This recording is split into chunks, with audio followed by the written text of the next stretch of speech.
très chers amis de Fastmatics. Aujourd'hui, on va étudier la notation scientifique.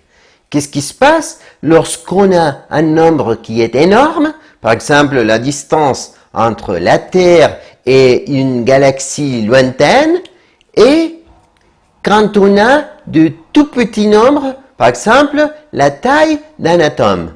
Comment abréger les quantités?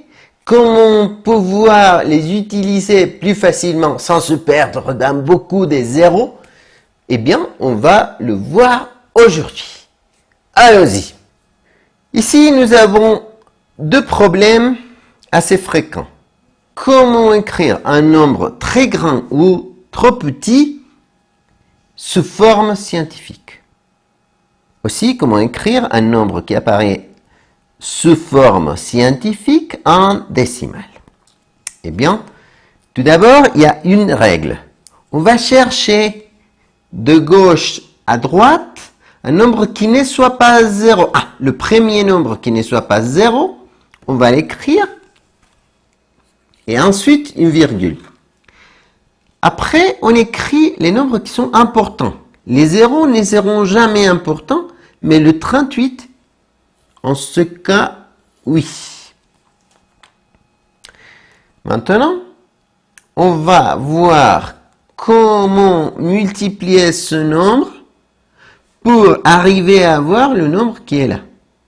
Regardez que la virgule, ici, on ne la voit pas, mais elle est à la fin. Alors, comment faire pour que cette virgule aille à la fin lorsqu'on multiplie ces nombres pour quelque chose avec des zéros?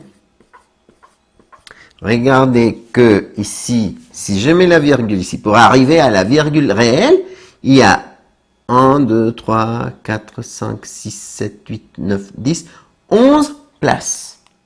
Alors, il faudra multiplier par un nombre qui est 11 zéros.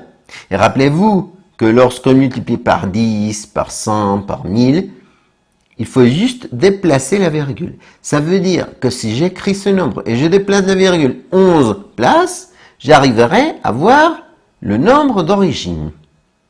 Mais, comme ça, c'est un peu compliqué, pas pratique. Alors, le numéro 1 avec 11 zéros, c'est comme écrire 10 à la puissance 11. Et c'est tout. Maintenant, pareil, de gauche à droite. On regarde 0, 0, 0. Ah, le premier nombre qui n'est pas 0, je mets une virgule et les nombres suivants. Il faut remarquer que si j'avais 2 zéros ici, par exemple, il faut les écrire. Parce qu'il y a le 7 et il y a le 3. Entre les deux, les zéros seront importants. Mais si les zéros sont au début ou à la fin, comme ici, ils ne seront pas importants. Maintenant, je vais multiplier par 10 à la puissance. Bon, si je mets la virgule là, combien de places il y a entre la virgule là que je mets et entre la virgule réelle? 1, 2, 3, 4, 5, 6, 7. Mais comme je dois me déplacer vers la gauche, je vais mettre moins 7. Pourquoi? Eh bien, parce que lorsqu'on divise par 10, divise par 100, divise par 1000, la virgule se déplace vers la gauche. Alors ici, c'est comme faire ce nombre divisé par 10 à la puissance 7.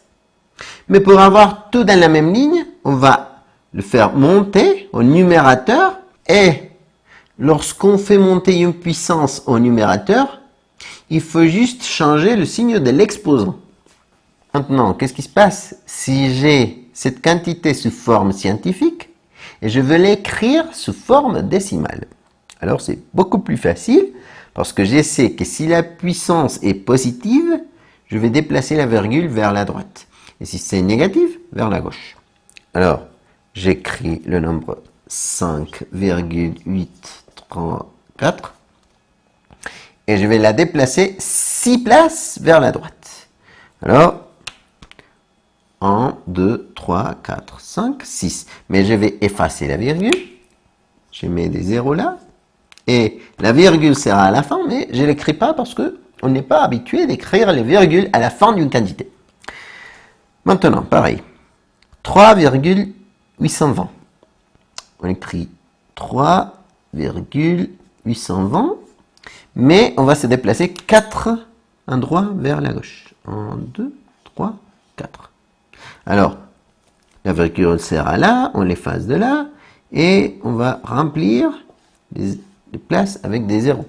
Et le résultat sera 0,00038220. Et c'est tout. C'est tout ce qu'il faut savoir par rapport aux bases de notation scientifique. Dans une prochaine vidéo, on verra comment faire opération avec ça. Mais c'est une bonne introduction. Si vous maîtrisez ça, vous êtes déjà de l'autre côté. Merci beaucoup pour votre attention. À une prochaine fois, chers amis. Au revoir.